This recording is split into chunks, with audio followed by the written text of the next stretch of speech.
मेरे समस्त भारत के मतदाता बंधु और आगे जागरूक मतदाता बनने वाले सभी युवा बालक बालिकाओं,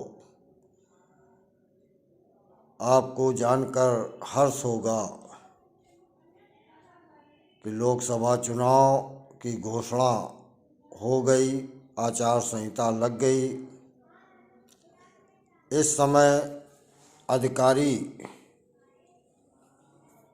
कितनी ईमानदारी से काम करते हैं देखना होगा, क्योंकि अब ऐसा कहा जाता है कि नेताओं की इस बीच में नहीं चलती है। अगर नहीं चलती है तो उत्तर प्रदेश, मध्य प्रदेश, राजस्थान, बिहार, उत्तराखंड जो मेरे परिदृश्य में समझ में आते हैं, जानकारी मिलती है, वहाँ खनिज मंत्रालय के अधिकारी और जिला के खनिज अधिकारी बिना रॉयल्टी ट्रकों का आवागमन या और अन्य साधन से जो लूट होती है उसे कितना ब्रेक करेंगे। साथ में मैं सभी जागरूक मतदाता बंधुओं से अपील करता हूं कि अब कुछ ज़्यादा समय नहीं बचा है। कुछ मीटिंग में आपको बुलाएंगे, आपका सम्मान करेंगे। आप किसे मत देंगे, किसके समर्थन में है, इससे मेरा कोई मतलब नहीं, लेकिन जो लोकसभा प्रत्याशी पार्टियों के हैं उन्हें हकीकत पे नैतिकता के आधार पे जवाब जरूर दीजिए, जिससे वो आगे के 5 साल आपके लिए कुछ काम करें। वीआईपी राजा की तरीके से जो उनका स्तर है बढ़ता जा रहा है या रहते हैं, उसमें कुछ ब्रेक लगे, क्योंकि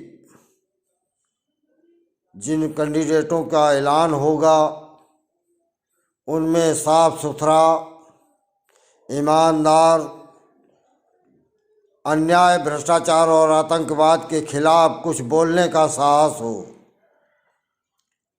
उनके बारे में सोचना जरूर। आपका यूट्यूब चैनल अन्याय भ्रष्टाचार के खिलाफ ललकार आपकी बात हमेशा के तरीके से चलाएगा और चलाता है। इसे सब्सक्राइब, लाइक, शेयर करें, ये मैं आपसे अपील करता रहता हूँ। बीच बीच में आप लोग सब्सक्राइब और लाइक में कभी कभी गति पकड़ते हैं, फिर धीमी गति होती है, क्योंकि चैनल तभी बनता है जब आपका पावर लाइक, सब्सक्राइब और देखने में होता है। जैसे आप के नेता में भीड़ अगर ना हो, वो किसी दल का हो, एक गाड़ी से वो जाए प्रेजेंट का सांसद, तो आप लोग ये कहेंगे कि इसका जनाधार खिसक गया है। तो किसी भी यूट्यूब चैनल का जनाधार उसके व्यू हैं, शेयर हैं, लाइक हैं, सब्सक्राइब हैं। शायद मुझे ऐसा लगता है कि आप लोग सोचेंगे और जो भारत देश में ब्राह्मण संगठन है, क्योंकि ब्राह्मण संगठनों की काफ़ी सम्मान मिलने लगता है चुनाव के पहले और चुनाव घोषित होने के बाद। चूँकि हमारा ब्राह्मण के जो संगठन बनाए हुए हैं, उन्हें नेताओं के साथ फ़ोटो खिंचाना, माला डलवाना अच्छा लगता है। उन्हें ये अच्छा नहीं लगता कि समाज के साथ या ब्राह्मणों के साथ या किसी महिला या बालक बालिकाओं के साथ अगर अन्याय होता है तो उस पार्टी से वो इतने जोर से नहीं कह सकते कि न्याय होना चाहिए। साथियों, मैं यही चाहता हूँ कि सभी समाज के लोग भयमुक्त जीवन, प्रेम भाईचारा से जीवन काटें। हम और आप जो भी हैं, एक उम्र के पड़ाव के बाद ये संसार छोड़ के जाते हैं। कम से कम 25-50 साल तक सामाजिक हम लोग की बात कुछ लोग करते हैं जो बचपन से लेकर हमको देखे हैं। क्योंकि जब आप नेता हो जाते हैं, मुख्यमंत्री हों या प्रधानमंत्री हों या राष्ट्रपति हों या उपराष्ट्रपति हों, विधानसभा लोकसभा अध्यक्ष हों, उनको सूचना पट पे जो नाम अंकित होता है उसके आधार पर लोग विश्लेषण कर देते हैं। शेष मैं पूरे भारत देश के सभी भाई और बहनों से अगर पूछूं कि क्या आप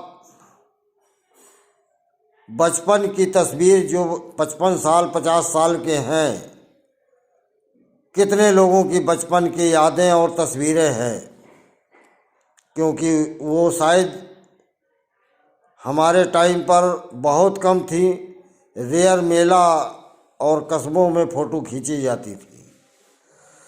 साथ में ये भी होता था कि उनकी कार्यप्रणाली इतिहास के पन्नों पे होती है, हमारी आपकी नहीं होती। हम अपने 6-7 पीढ़ी के नाम पूरे नहीं जानते हैं। भारत देश के ऐसे कितने लोग हैं जो ये कह सकें? शायद उनकी संख्या आधा % होगी जो 5-6 पीढ़ी अपने बुजुर्गों को नाम सहित जानते हों। धन्यवाद। संपूर्ण ब्राह्मण। जय परशुराम, जय रावण। राष्ट्रीय संयोजक अध्यक्ष अशोक दुबे, जालौन, बुंदेलखंड, कानपुर, यूपी, भारत देश। जय लंकेश।